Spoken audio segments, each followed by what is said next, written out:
work out, plenty of rest, you know, eat your green vegetables. Eat your carrots, too. That's what my mom is always saying.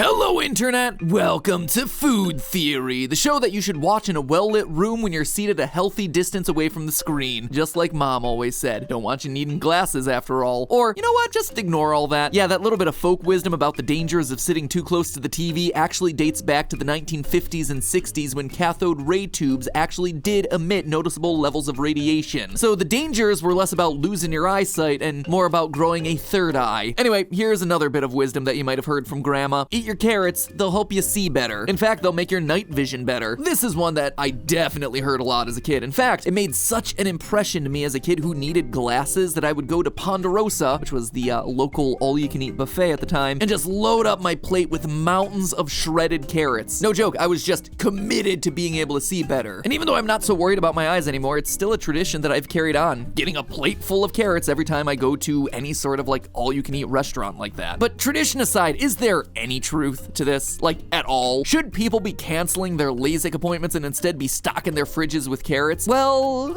yes and no. You see, the truth isn't as clear-cut as you'd expect, and the more that you dig into the history, the more you realize that most nutrition advice we follow today is a weird mishmash of half-truths, simplified science, and competing interests from like a century ago. In short, the next time someone tells you to go eat your veggies, you'll probably want to show them this episode. Alright, so where did the whole eat your carrots, they'll help you see better thing come from? I'd always assumed it was just one of those things that got passed down between generations that started with like a farmer out there in his fields, but nope, it's actually the product of a British information campaign that happened during World War II. You see, between 1940 and 1941, Germany targeted the United Kingdom for a series of airstrikes, a bombing campaign that would come to be known as the Blitz, short for Blitzkrieg or Lightning War in German. At the beginning, the bombings would occur both during the day and at night. There was just one problem though, the Royal Air Force, or RAF. During Germany's daylight attacks, the RAF would give them a lot of resistance, tearing through the air fleet as German planes tried to attack the ground. As such, Germany decided to change their strategy to focus more on air raids happening at night, all in an effort to give their bombers more added stealth. After all, it's gonna be a lot harder for the RAF to shoot planes when you can't see them. Meanwhile, German fighters had no trouble finding their targets. They could identify British cities for bombing based on all the lamps that would get lit up at night. So yet again, the British had to respond. This time, they issued something called the Great British Blackout, a mandate for all street lights to get switched off, heavy curtains to cover all windows, and slotted deflectors to get installed into any essential lights like traffic lights or headlights, so that the beams would get directed downwards towards the ground. And while turning off all the lights certainly makes you invisible to planes trying to drop bombs on you, it also makes it a lot harder to see. As you might imagine, when people can't see, it means a lot more accidents. In fact, it's estimated that after the start of the war, in just 1 month, over 1,100 British civilians were killed in driving accidents alone. It became a real catch-22 for ambulance drivers. If you turn your lights on, you become a target, but if you drive without lights, you're at the risk of running off the road. Not only that, but there was a fear that the blackouts would lead to mass unrest among the British people. The government was just as concerned with the psychological impacts of the bombings and blackouts as they were with the physical ones. So, in 1940, the British government's Ministry of Agriculture released a statement saying that they had finally come up with a secret weapon to help the British people survive the blackout: carrots. According to their official statement, quote, "If we include a sufficient quantity of carrots in our diet, we should overcome the fairly prevalent malady of blackout blindness." It gave people hope. It boosted morale by giving people a food that would carry them through the long, dark nights. But the carrot campaign had another side benefit. It really killed two birds with one stone because the British government was facing yet another problem during World War II: food shortages. The UK, as an island nation, relied heavily on food imports for things that couldn't be grown at home. Upwards of 70% of its cheese, sugar, cereal grains, and fats, along with over half of its meats, were all imported from overseas. Even the local livestock relied on imported grains to survive. So when your enemy has submarines stationed all around your coastline ready to sink any ship that pulls into harbor, importing foods becomes a lot harder. As a result, people had to get by on limited rations. To give you an idea of what World War II rations looked like, adults would typically get a weekly allowance of around 4 ounces of ham or bacon, 2 ribs worth of other meat, 2 ounces of cheese, 2 ounces of butter, 8 ounces of sugar, and 1 fresh egg. And that was to last them the entire week. But while people were getting by on a limited ration of meat, eggs, and sugar, you know what there was no shortage of? Carrots. They were cheap to buy and easy to grow, to the point where the government actually encouraged people to set up victory gardens in their own homes to grow vegetables like carrots. And what better way to transition your citizens to a carrot-based diet than by telling them it's some kind of wonder food that'll solve the other big problem in their lives, the fact that you can't see at night due to blackouts. To sell their people on the idea of a high carrot diet, the British government even came up with a mascot character, Dr. Carrot, the children's best friend, along with his family, Pop Carrot, Clara Carrot, and Carroty George. Carrots weren't the only crop to get this treatment either. They also had Potato Pete, telling people about how good he was at making soup. But the way the British government pushed carrots was just on a whole other level. The Ministry of Food released a series of war cookery leaflets, one of which was filled with carrot recipes, carrot pudding, carrot fudge, carrot flan pies, carrot marmalade, and of course, carrot cake. Technically, there's evidence of people baking carrot cakes as early as medieval times, but the dessert really didn't take off in popularity until, wouldn't you know, World War II. I mean, it was really the perfect wartime dessert when A, you have to figure out what to do with all the carrots that you've been growing in the backyard, and B, the natural sweetness of the carrot means that you can use less sugar and stretch out those meager sugar rations. In short, the British Food Ministry's campaign was a massive success, and all of it was masking the other real reason behind it all. Yep, in addition to boosting civilian morale and helping to ease food shortage unrest, there was yet another, even more strategic reason for the hoopla around carrots improving your night vision. They weren't just killing 2 birds with 1 stone, they were killing 3, and one of those birds was a secret bird that was stealthily hiding out in the background somewhere. It was all to cover up the real secret weapon that was allowing the British to see in the dark, an advanced, top-secret radar system. You see, despite the initial success of Germany's nighttime raids, the Royal Air Force eventually did start to repel German fighters. Ace pilots were shooting down dozens of planes, even at night. One famous pilot, John Cat Eyes Cunningham, racked up 20 kills, a whopping 19 of which happened at night. According to the World Carrot Museum, because there's literally a museum for everything, the British Air Ministry pushed the fact that it was because of his carrot-rich diet. In reality, though, it was a new radar technology called Airborne Interception Radar, AI, giving pilots near-perfect night vision. Now, to be clear, radar existed in the years leading up to World War II. In fact, Germany had radar towers of their own at the start of the war, but not all radar is created equally. The entirely new innovation that changed the game was the cavity magnetron, an advancement in radar tech that was not only smaller, but also so accurate that it could tell you where a plane was in the sky within 1 meter. The British didn't even share the secret radar technology with their US allies until 1940. So when you have a top secret device that lets your pilot see the enemy under the cover of darkness, how do you keep them from finding out about it? Well, you do a full-on propaganda campaign telling your people, and by extension the entire world, that your health ministry has discovered that night blindness can be overcome by just adding some vegetables to your diet. So there you have it, friends, the origins of carrots helping you see at night. A massive wartime propaganda campaign that covered up national secrets, boosted declining civilian morale, and gave people hope in the middle of extreme food shortages. Just leaves us with one question. Does it work? Sure, this was largely perpetuated by PR, but can carrots actually help your eyes? Yeah, kinda. See, night blindness is a very real thing that has a variety of causes, some of them genetic and some related to nutritional deficiencies, specifically a lack of vitamin A. A lack of vitamin A can lead the cornea of your eye to get dried out, which can cause it to become cloudy. And that's a problem because the cornea is the very front of your eyeball, the part that all the light has to pass through in order to get to your pupil and hit your retina. Less light entering the eye during the day isn't a problem, but at night it can make low light conditions look like no light conditions. And wouldn't you know it, but carrots are a solid source of provitamin A, not vitamin A, provitamin A, which is to say that carrots stimulate your body to produce more vitamin A. It's all thanks to the beta carotene inside of carrots. And if you're wondering, yes, it's called carotene because it was found in high doses in carrots. It's actually what gives carrots that signature orange color. So yeah, carrots, as well as other yellow-orange foods high in beta carotene like squash, sweet potatoes, and cantaloupes, all of them are ways to avoid night blindness. Except, you know what's even better than eating provitamin A for your eyes? Eating actual vitamin A. Rather than relying on your own body to produce vitamin A after you've eaten some provitamins, you can just find some animals that have already done the work for you and eat them. Liver meat from chickens or beef, egg yolks, certain dairy products like cheddar, cheese, and butter, and a lot of fish like salmon, cod, and trout. Those are the things that you really want. And that's not just me making excuses for not eating my vegetables either. Our current understanding of nutritional science says that eating vitamin A directly will allow your body to absorb more of it. If you think about it, this is actually where the British strategy during World War II is brilliant. Meat, eggs, eggs and butter were the kinds of foods that were being rationed during the war, which led to nutritional deficiencies that they had to make up for in other ways. Carrots aren't the ideal way to get vitamin A, but they're a great fallback. Though for all of us in modern society who don't have to deal with shortages of meat, eggs, butter, and cheese, yeah, carrots not near the top of the list when it comes to getting that vitamin A. So now, I think after 80 solid years of folk science, we can finally update the saying. Eat fish, or eggs, or butter, or I guess liver, if you like it. Those will help your night vision. Certainly a lot better than carrots. Like I said, next time someone tells you to eat your veggies, drop that little knowledge bomb on them. Call it a knowledge blitzkrieg. And if you're thinking of making grandma's famous carrot cake, do it because you like the flavor. Now, if you'll excuse me, I just earned back an extra plate at the buffet. One more trip to the carving station. But hey, that's just a theory. A food theory. Bon appetit.